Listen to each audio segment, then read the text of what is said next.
심장은 우리의 몸의 중심에서 쉼 없이 박동을 합니다. 생명을 유지하는 가장 핵심적인 기관인 것이죠. 심장의 기능은 크게 세 단계로 나뉩니다. 첫째는 몸 구석구석을 돌고 돌아온 그 피를 받아들이는 유입입니다. 둘째는 산소가 풍부한 피를 몸 밖으로 뿜어내는 박출입니다. 마지막 셋째는 유입과 박출의 목적이 되는데요. 그 피가 전신에 도달하여 세포를 살리는 순환입니다. 이 중 하나만 멈춰도 생명은 즉시 위태로워집니다. 교회 역시 영적인 유기체입니다. 교회도 심장과 같은 기능을 수행해야 합니다. 사도행전은 초대 교회의 영적 박동을 기록한 하나님의 말씀이죠. 초대교회는 성령의 권능을 공급받았습니다. 유입이죠. 부활의 증인이 되어 복음을 세상에 뿜어냈습니다. 박출입니다. 예루살렘을 넘어 땅끝까지 생명력을 전달했습니다. 순환이 이루어졌습니다. 초대교회는 단순히 정지된 건물, 한 지역에 국한된 건물이 아니었습니다. 초대교회는 단순히 한 정신을 같이 하는 사람들의 모임이 아니었던 것이죠. 성령의 박동에 따라 온 세상을 향해 뻗어나가는 주님의 움직이는 교회였던 것입니다. 선교는 교회의 선택사항이 아닙니다. 선교는 교회의 심장 그 자체입니다. 사도행전 1장 8절 말씀을 통해서 우리 교회가 지난 30년 동안 존립해온 이유, 그리고 앞으로도 존립해야 할 이유에 대해서 살펴보기를 원합니다. 첫째로 심장이 피를 받듯 성령의 권능을 받아야 합니다. 심장이 피를 뿜어내려면 먼저 피를 받아들여야 합니다. 마찬가지로 교회는 선교를 위해 성령의 권능을 공급받아야 합니다. 사도행전의 시작은 구약의 출애굽 사건만큼이나 강력한 임팩트가 있습니다. 히브리 민족이 이집트를 탈출할 때에 온갖 재앙이 임했습니다. 그리고 홍해가 갈라졌습니다. 그리고 쉐키나의 불기둥이 나타나고 하늘에서 만나가 내렸습니다. 이 사건들은 역사상 단 한 번뿐인 초자연적인 역사였습니다. 그런데 초대교회의 탄생도 이와 같았습니다. 사도행전 초기에는 교회가 존재하지 않았죠. 제자들은 아무런 능력도 또 용기도 그리고 구체적인 방침이나 계획도 없었습니다. 그러나 하나님의 권능이 영광스럽게 폭발했습니다. 평범한 남녀들이 초자연적인 힘으로 사명을 수행하기 시작했습니다. 이것은 제2의 출애굽과 같은 영적 해방과 탄생의 사건이 되었던 것이죠. 이것은 주님께서 제자들에게 약속하셨던 성령 세례를 통해서 이루어졌습니다. 고대 문화에서 세례가 뜻하는 것은요, 바로 동화됨을 뜻했습니다. 당시에 단체들은 신입 회원을 액체 속에 푹 담그는 의식을 행했습니다. 이교도들도 이와 비슷한 행위를 했는데요. 그들은 희생 제물의 피에 사람을 담그기도 했습니다. 유대인들은 물에 들어갔다가 나왔습니다. 세례 요한의 요단 강가에서의 세례를 연상하시면 될 것입니다. 그렇게 완전히 잠겼다가 나온 입문자는 피든 물이든 흠뻑 젖게 됩니다. 이것은 다른 모든 회원들과 함께 똑같은 물질로 뒤덮였음을 의미합니다. 그렇게 되면 공동체의 일원이 되고 공동체의 대변자로 공인이 됩니다. 회원의 신분에 수반되는 권리와 혜택과 권한과 책임을 그렇게 모두 공유하게 되는 것입니다. 그런 배경과 이해에서 성령 세례를 받았다. 이것은 어떤 의미일까요? 이것은 하나님의 초자연적 공동체에 완전히 동화되었다라는 것을 뜻합니다. 삼위일체 하나님의 모든 권한과 책임을 함께 누리게 된다는 것이죠. 제자들은 이 약속을 믿고 다락방에 모였습니다. 그들은 마음을 같이하여 오로지 기도에 힘썼습니다. 120명의 성도들이 기도로 성령의 임재를 기다렸습니다. 이때 기도를 통해 그들은 성령의 권능을 받아들였습니다. 그리고 이 기도는 바로 성령의 권능을 받아들이는 유입이 되는 과정이었던 것이죠. 그때 임한 성령의 권능은 하나님이 명하시는 일을 넉넉히 감당하게 하는 초자연적인 역량이 되었습니다. 지금도 교회의 생명의 원리는 동일합니다. 그렇기 때문에 우리 또한 먼저 기도의 무릎으로 이 능력을 공급받아야 합니다. 둘째로 심장이 피를 뿜듯 증인이 되어야 합니다. 심장이 피를 받아들인 후에는 온 몸으로 뿜어내야 하는 것이죠. 교회가 성령의 권능을 받는 목적은 분명합니다. 바로 주님의 증인이 되는 것입니다. 증인이 되기 위해서는 확실한 사실의 목격이 필요한데요. 예수님은 고난받으신 후 그리고 죽으신 후 부활하셨습니다. 그리고 40일 동안 자신을 나타내셨습니다. 왜 그러셨을까요? 제자들에게 확실한 증거를 보여주기 위해서였습니다.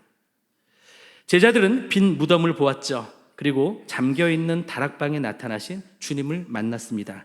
의심하는 도마에게는 자신의 손과 옆구리를 만지도록 하셨습니다.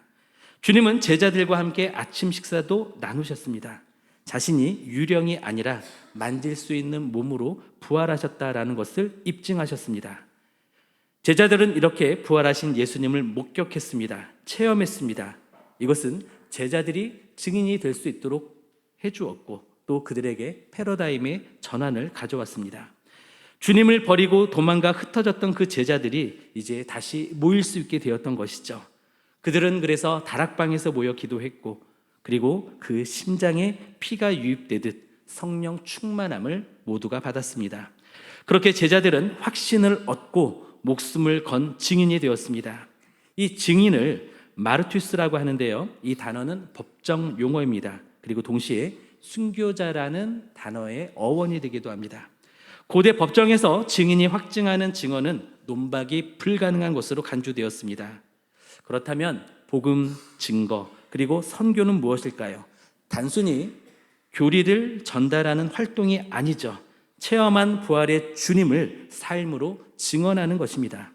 하나님은 자신의 메시지를 인간의 피와 뼈와 힘줄에 싸서 보내셨습니다. 그렇게 오신 분이 바로 말씀이 육신이 되어 오신 분 예수 그리스도이십니다. 이것은 진리가 성육신하신 것이죠. 그리고 예수님은 우리를 그와 같게 하셨습니다. 우리는 우리의 피와 뼈와 힘줄에 복음을 담고 있는 사람들입니다. 그리고 우리들의 발걸음이 머무는 곳에, 우리의 손이 닿는 곳에 최고의 선물인 복음을 증언해야 합니다. 이렇듯 사람을 구원하는 것은 이론이나 기계적인 과정이 아닙니다. 유기적인 한 생명이 다른 생명에게 영향을 미치는 것입니다. 심장이 신선한 피를 뿜어내듯, 그래서 세포를 살리듯이 성도는 복음의 생명력을 세상으로 박출해야 합니다. 성도는 죄와 오류에 물든 이 세상과는 구별이 되어야 합니다. 그러나 분리되어서는 안 되죠. 사람들 속으로 들어가 그들과 접촉해야 합니다. 우리 안에 계신 성령의 능력으로 복음을 전해서 그 영혼을 살리고 일으켜야 합니다. 이것이 바로 심장이 피를 뿜어내듯 살아있는 증인이 감당해야 할 사명인 것입니다. 셋째로, 심장이 피를 순환시키듯 선교해야 합니다. 심장에서 나간 피는 전신을 돌아서 다시 심장으로 돌아옵니다. 이 순환이 막히면 막힌 그 부위는 괴사하죠. 복음도 마찬가지입니다. 예루살렘이라는 좁은 울타리를 넘어야 합니다. 유대와 사마리아를 지나 땅끝까지 막힘없이 흘러가야 합니다. 사도행전 1장 8절은요, 이 복음의 순환 경로를 보여주는 목차와 같은데요. 예루살렘과 온 유대, 즉 동일 언어와 동일 문화권, 사마리아, 즉 동일 언어와 타 문화권, 땅끝까지 타 문화와 타 언어권까지 그 복음과 선교의 경로를 보여줍니다. 당시의 제자들은 하나님의 나라를 많이 오해했었는데요. 그들은 이스라엘이라는 특정 민족의 회복에만 집착하는 모습을 보여줍니다. 심지어 그들은 부활하신 주님을 만났을 때에도 하나님의 나라가 아닌 이스라엘 제국이 탄생할 것이라는 기대를 가졌습니다. 그래서 이런 질문을 하죠. 주께서 이스라엘 나라를 회복하심이 이때이니까?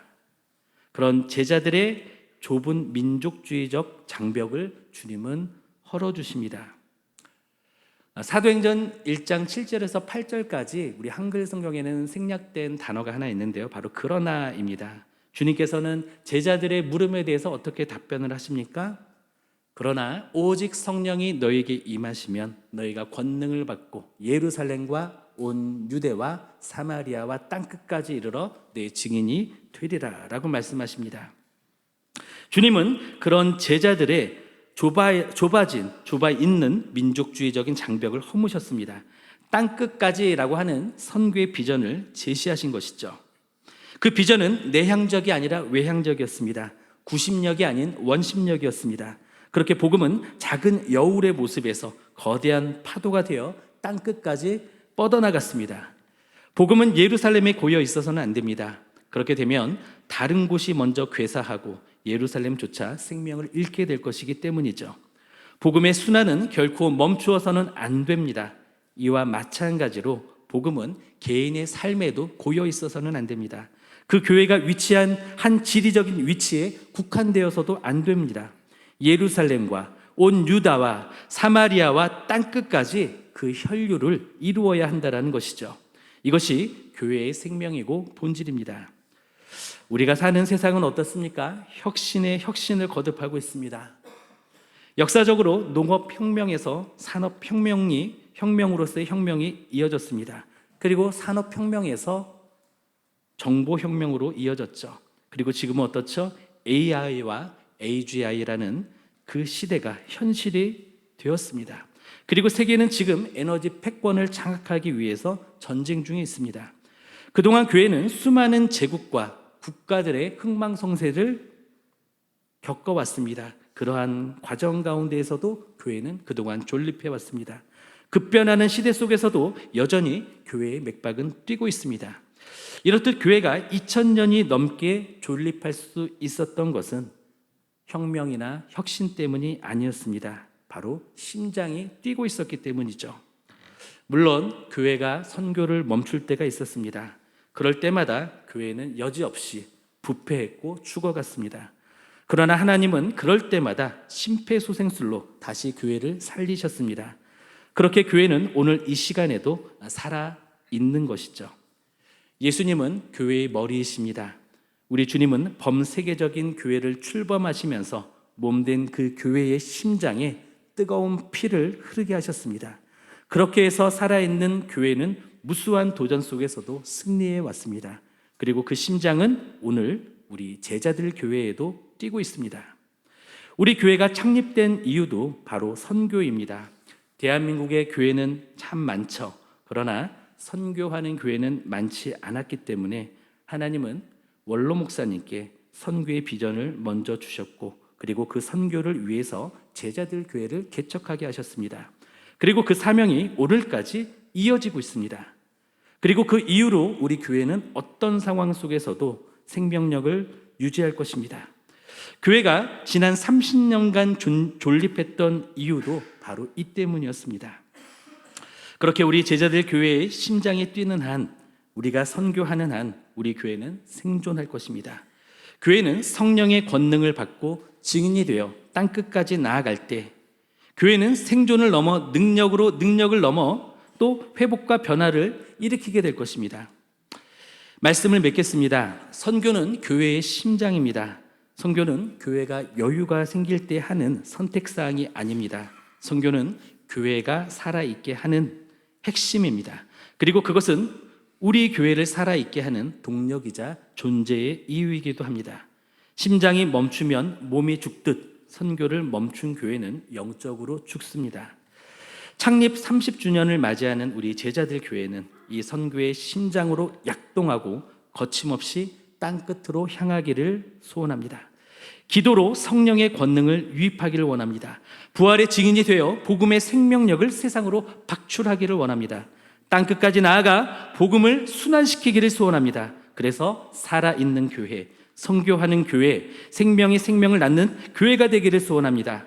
바라기에 우리는 성령 충만으로 예루살렘과 온 유대와 사마리아와 땅끝까지 복음의 증인이 되시기를, 하나님의 선교의 주역들이 되시기를, 하나님의 선교 역사의 한 줄이 되는 우리 성도님들이 되시기를, 하나님의 선교의 역사의 한 페이지가 되시기를, 그러한 교회가 되기를 예수님의 이름으로 축원드립니다. 기도하시겠습니다.